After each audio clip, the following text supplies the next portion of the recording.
unapozungumzia neno sadaqa, kalimatu sadaqa min 4 ahrufin, linatokana na herufi 4. Neno sadaqa linatokana na herufi 4. Herufi ya kwanza ni sadun, asad, maana yake ni tasunu sahibaha min makarihi dunya wal akhirah. Maana ya harfu sad katika neno sadaqa ni kile kitendo cha kumlinda yule anayetoa sadaka kutokana na mambo ambayo yanakera ya dunia na mambo ya akhera. Herufi ya kwanza maana yake ndio hiyo. Harfu ya pili ni dalun. Ad-dal ina maana kwamba tadulluhu tariqan najati, yule anayetoa sadaka anajulishwa njia ya kufaulu. Itolee ili ile sadaka iwe sababu ya kufaulu. Na herufi ya tatu ni qafun. Al-qaf maana yake tukaribuhu ila rabbihi azza wa jalla, inamuweka karibu kati yake na Allah tabaraka wa taala. Ukijitolea sadaka kwamba unakaribishwa na Allah tabaraka wa taala, unakuwa karibu naye.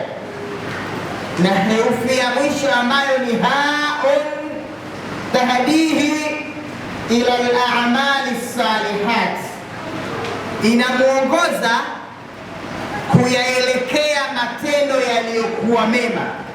Ukijitolea sadaka, ile sadaka inakuongoza katika mambo yaliyokuwa mema. Maneno haya kad fassaraha al-Imam Abdurrahman as-Safuri ash-Shafi'i fi kitabihi Nuzhatul Majalisi wa Muntakhab an-Nafais. Aliyafasiri al-Imam Abdurrahman as-Safuri ash-Shafi'i katika kitabu chake Nuzhatul Majalis.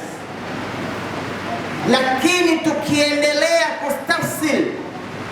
nastafsil kalimatu sadaqa, fa kalimatu sadaqa min as-sidqi, neno sadaqa linatokana na neno as-sidqu. As-sidqu maana yake ni ukweli.